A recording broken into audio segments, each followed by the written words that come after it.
Because this is business. And you and I know that if you want to become financially free, dapat magnegosyo ka. Tama ba? And alam natin yun, no? Marami mga tao, isa sa mga pinaka-paborito kong libro, yung tinatawag na Rich Dad and Poor Dad by Robert Kiyosaki.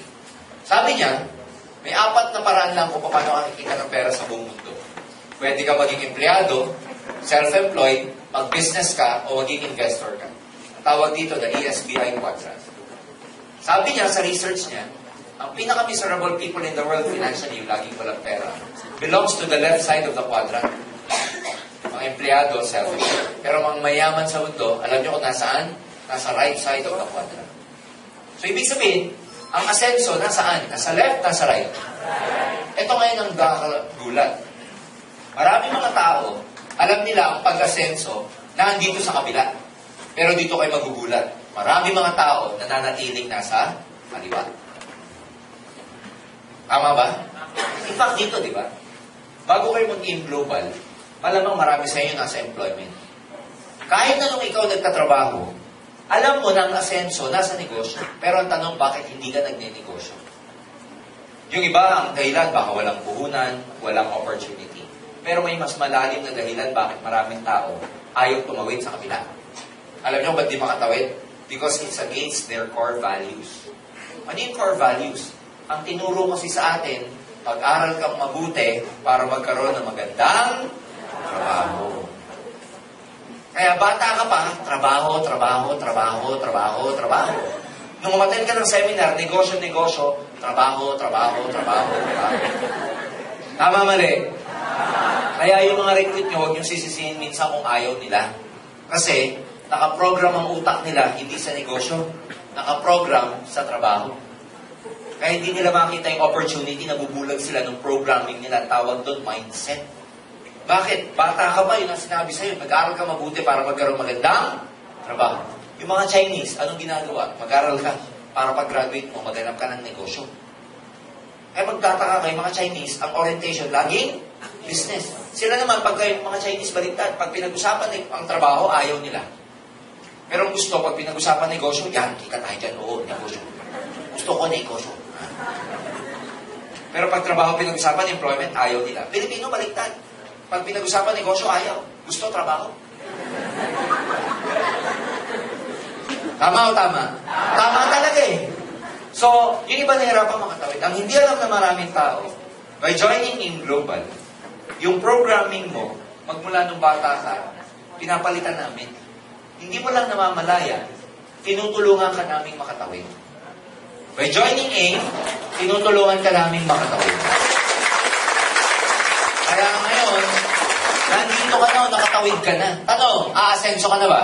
Yes. Aasenso ka na ba? Yes. Tama na ang formula mo eh. Pag ang ginagamit mong formula sa mga panahon na to, employment pa rin para kunin pangarap mo, sorry to tell you, you're using an old and obsolete formula already. It's an obsolete formula. Noong panahon ng nanay-lolo natin, pag empleyado ka, pwede ka pang umasenso, pwede ka pang makakuha at magkaroon ng bahay, lupa, pwede ka pang magkakotse. Nung araw nga, pag teacher ka, magkakabahay ka eh. Kaya nga may teacher's village eh. Tama ba? Subukan mo maging teacher ngayon. Kakabahay ka, lupa, pwede. So, lupa sa paso. The point is, if you're using an old formula, mapapagod ka na, hindi mo pa nakuha pangarap mo. But by joining in global, let me tell you, tinutulungan namin kayo makatawid. Ngayong nakatawid ka na, ito ang tamang formula ngayon sa pag-asenso. Ang mga pinakamayayaman sa mundo ngayon, let me tell you, mga hindi mo nakapagtapos. The youngest billionaire right now, yung nag-invento ng Facebook, si Mike Zuckerberg, he did not even finish college. He dropped out from college. So, hindi na education ang susi ngayon. Information na ang susi ngayon. I'm not telling you na huwag ka namang mag-aral, no? Education is more important than ever. But what I'm saying, education alone will never make you rich. It's finding the right opportunity and being at the right place at the right time. Ngayon, ang negosyo, networking, booming. Ito negosyo ko. Kung ipipikit ng maraming taong mata nila at magbubulag-bulagan sila sa networking, let me tell you, pag hindi kayo nag-networking ngayon, napapagulian na kayo sa development na nangyayari sa buong mundo. Because more and more people are becoming successful, sa networking, hindi lang sa buong sa Pilipinas, kundi sa buong mundo. Kaya ngayong nandito ka, ang swerte mo. Kasi nakatawid ka na. Samantalang maraming tao sa labas, hindi pa makatawid-tawid. Kaya pag may mga kaibigan kayo nare-recruit nyo, tapos ayaw, okay lang. Sabihin mo sa kanya, okay lang. Hindi ka naman makatawid. Pag tinong sa tatawid, dyan sa highway. Nakuha nyo ba? Kaya ganito yan. Yun yung pa sa inyo nakatawid na. Ha? Pag ikaw nakatawid na, huwag ka nang babalik. Hindi ko naman sinasabi na iwan yung work nyo eh. Wag. Don't leave your jobs. Holiday ngayon, bukas na. Because as long as you're working for someone else, you are making other people rich. Hindi ikaw. Alam nyo yan. Sorry doon sa mga tinatamaan, pero hindi kayo pinatatamaan ko, ha? Yung katabi nyo. Hindi ba yung katabi nyo, ikaw din katabi? Kaya ikaw din nyo. Bumalandra lang, ha? Pero alam niyo yun, di ba, that if you keep working for someone else, hindi naman ikaw yung mayaman eh. Because the job of your boss is not to make you rich. His job is to make sure you get your paycheck. Ang job ng mga boss natin, make sure na makuha natin ang sweldo natin. Pero hindi nila trabaho na payamanin ang sarili natin. Trabaho natin na payamanin ang sarili natin. It's not the job of other people to make you rich. Kaya huwag niyang hintayin yung kumpanya niyo payayamanin ka, hindi mangyayari yun.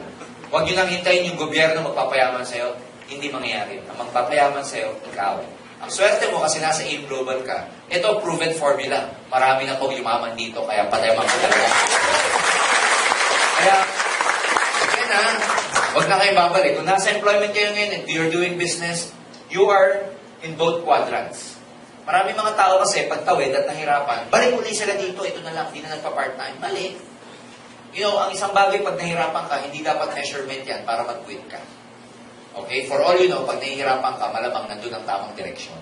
Kasi pag ikaw umaangat, mahihirapan ka talaga. May nakita na kayong umakyat ng bundok na hindi nahihirapan? Pag ikaw hindi nahihirapan, babagsak ka ng bundok. Ha? Pero pag umakyat ka ng bundok, mahihirapan ka talaga. Ba't yung nahihirapan sa global, inaakyat nyo ang bundok na mga pangarap ninyo.